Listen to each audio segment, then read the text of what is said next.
To understand how that bin became a shield, we need to go back to the moment cameras discovered the mess. The problem meets the camera. It starts on the roadside. Late 1960s America, highways carving through suburbs, convenience exploding, and with it a rash of throwaway culture. Cans, cups, plastic wrappers, brand logos splayed across the shoulder. Families drove past the evidence every weekend. Television news crews began turning the lens toward gutters and riverbanks, stitching images of smog-cloaked skylines to footage of picnic trash and grocery bags tangled in trees. The mood shifted from novelty to nuisance, then anger. Meanwhile, the country watched rivers actually catch fire. In 1969, the Cuyahoga in Cleveland flared, an oil-slicked surface igniting under a rail trestle. It wasn't the first time a river burned, but this time there were pictures, reporters, and a nation primed for change. Smog in Los Angeles felt like a permanent afternoon. The Santa Barbara oil spill had already stained beaches and birds, and now packaging, lightweight, cheap, everywhere, was the villain people could see in their hand. Here's where the public story and the corporate story begin to diverge. On the streets, the chant takes shape: ban throwaways. Early environmental groups and local leaders point at materials, not just behavior. The logic is straightforward. If a thing is made to be used once and tossed, the litter problem is baked into the design. Activists call for deposit laws to keep bottles in loops or outright restrictions on single-use packaging. Newspaper editorials ask why taxpayers should foot the bill for cleaning up corporate waste. While that was happening in New York and Ohio, boardrooms in St. Louis and Atlanta were reading the same headlines with a different set of stakes. Beverage and packaging companies had just spent a decade pivoting away from refillable glass toward lighter, one-way containers, aluminum, and increasingly plastic. The new model slashed logistics costs, ended reliance on bottle washing depots, and shifted responsibility for empty containers from companies to the public sector. Profits looked better. The road, however, was suddenly full of their trademarks. What nobody outside the strategy meetings knew at the time: the producers of that packaging were already funding a counter-message. Rather than let ban throwaways define the problem, they seeded the idea that the crisis was about people littering, not packaging design, not materials, people. A coalition coalesced, Keep America Beautiful, whose donors included beverage, packaging, and petrochemical giants. Their pitch landed with precision: don't regulate products, educate individuals. Microstory: in a newsroom in 1970, a young editor watches B-roll of a trash-strewn creek. He asks a reporter, "Do we know which company made this stuff?" The reporter shrugs. "We know who tossed it."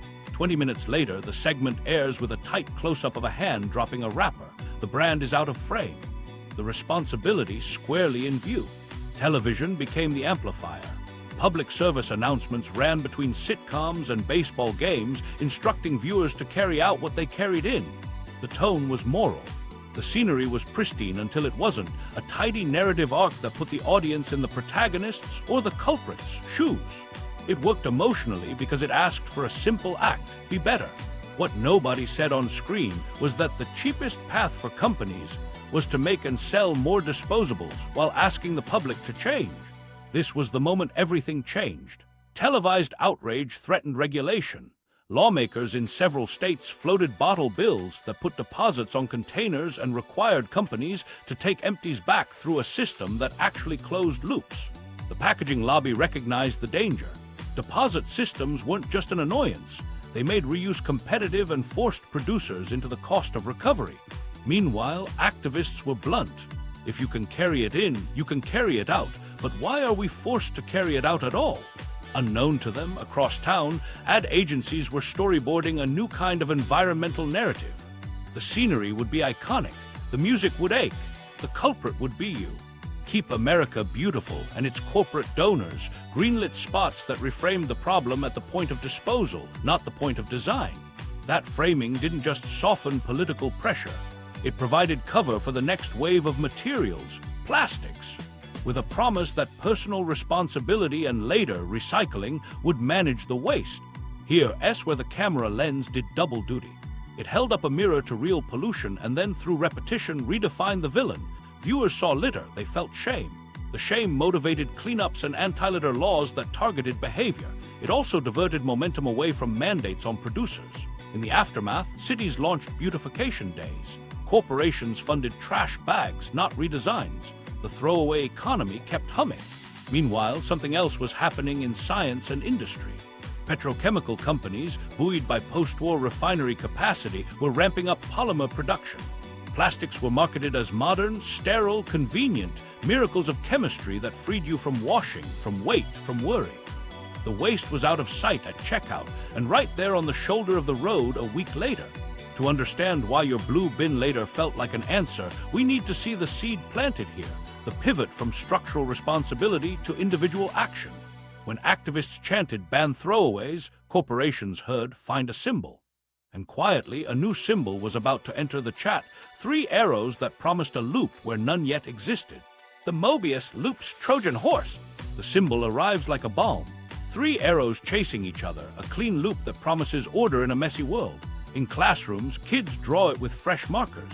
In city halls, it lands on posters about civic pride.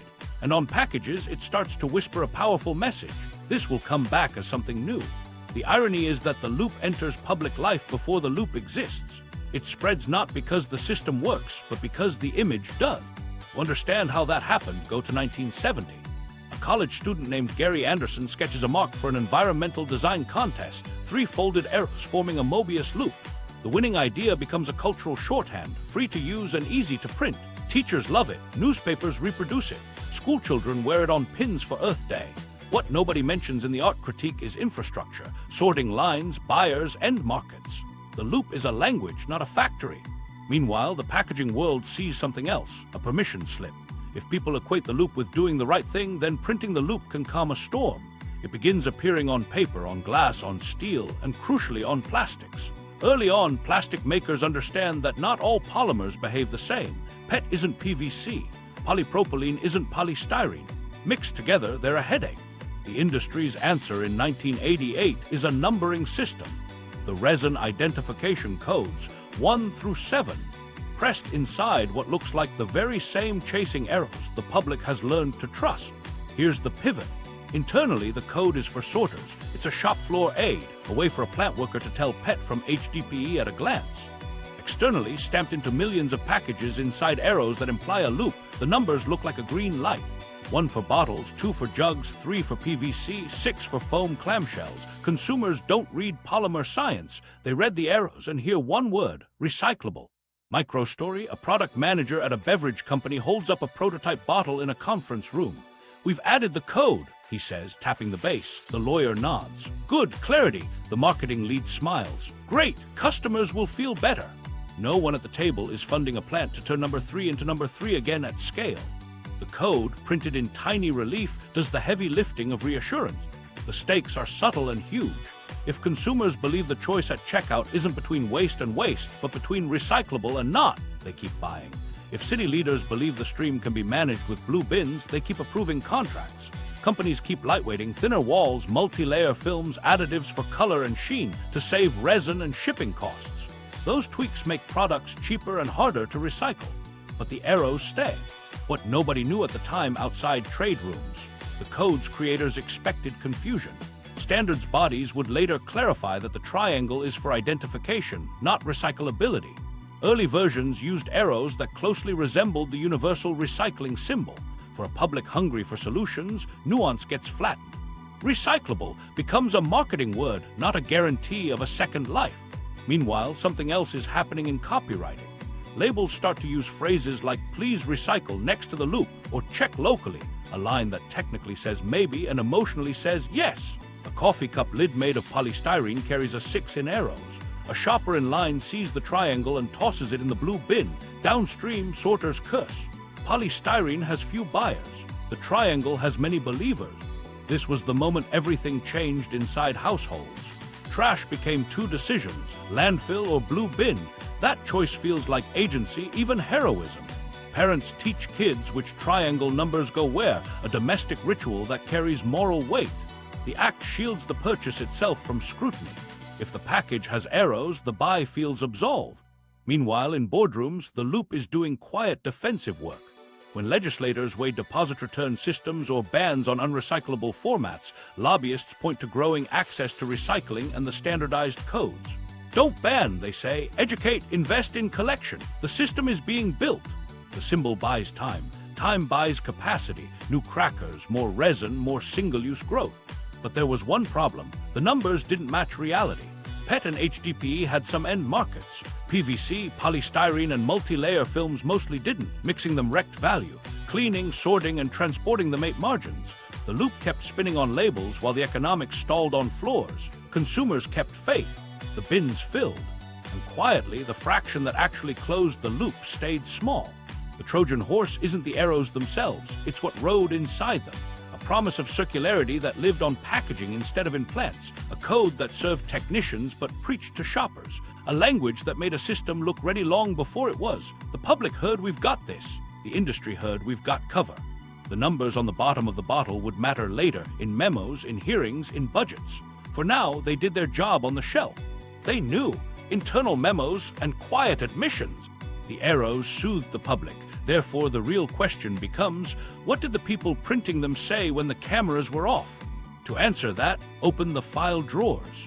The paper is blunt in ways the ads never were. Stakes first, if the leaders of plastics and packaging knew large-scale recycling wouldn't pay for itself, then every symbol on a bottle doubled as a promise they couldn't keep. The consequence wasn't abstract. Cities budgeted for programs premised on markets that didn't exist. Consumers bought more under the spell of recyclable.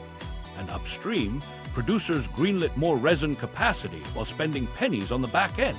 Action. In April 1973, a report circulated to top industry executives called Plastics Recycling Costly and Difficult, warning that sorting mixed plastics was infeasible, and noting there is no recovery from obsolete products.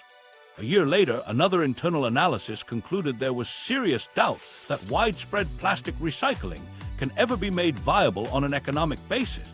These weren't environmental groups. They were trade insiders summarizing the economics. Meanwhile, the Society of the Plastics Industry and allied companies were launching public campaigns to promote recycling as the answer. What nobody knew outside those circles, by the late 1980s, as anti-plastic sentiment peaked, the internal tone hadn't changed much. Notes from trade meetings acknowledged that recycled plastic couldn't compete with virgin on price or performance. One staffer in the mid-1990s summarized the reality in plain language. With virgin supplies rising, post-consumer resin prices would get kicked. A market truth, not a moral stance. And across multiple memos, a phrase reappeared. Recycling will not be feasible on a broad scale. Meanwhile, the capital spending told its own story. Companies invested billions in new crackers and polymerization lines, bets on growing virgin production, while allocating comparatively little to stable, long-term end markets for recovered plastic. Pilot recycling projects got ribbon cuttings and press coverage. New resin plants got decades-long depreciation schedules and guaranteed feedstock. The ledger made the strategy visible. Scale the front end, publicize the back end. Micro story, a lobbyist leaves a state house hearing on a proposed bottle bill. He calls a colleague from the marble steps. "We can beat this if the mayor believes curbside solves it," he says. "Get me participation rates." Inside the briefcase is a trade group slide deck with charts of access to recycling ticking up and a private appendix explaining contamination rates that make mixed bales uneconomic. Impact deposit return systems, designed to pull clean PET and glass into high-value loops, were framed as unnecessary or burdensome, while consumer education and voluntary recycling pledges took center stage. The effect was predictable. Where deposit laws passed, returns climbed into the 70–90% range for containers. Where they didn't, material stayed mixed and cheap to discard. Industry messaging leaned on the existence of programs, not their net outcome. Parallel action in corporate PR, keep the green promise alive. Ads touted recyclability. Press releases announced partnerships. Trade associations published toolkits for municipalities. But in committee rooms and technical papers, the persistent barriers, polymer incompatibility, additive cocktails, food contamination, and market volatility were treated as structural. The private verdict kept clashing with the public line. This was the moment everything changed inside the narrative machine. If recycling was a long shot, then the PR had to be a sure thing. The strategy crystallized into 3 moves. First, shift responsibility to individuals, the litterer, the sorter, the conscientious shopper. Second, oppose restrictive policy, bottle bills, material bans, design mandates, by arguing education and access would suffice. Third, amplify symbols and pilot successes to maintain optimism, while lobbying bought time for virgin capacity to expand. Meanwhile, something else was happening in the accounting. City contracts masked the economics. Municipalities were often told programs would pay for themselves through material sales.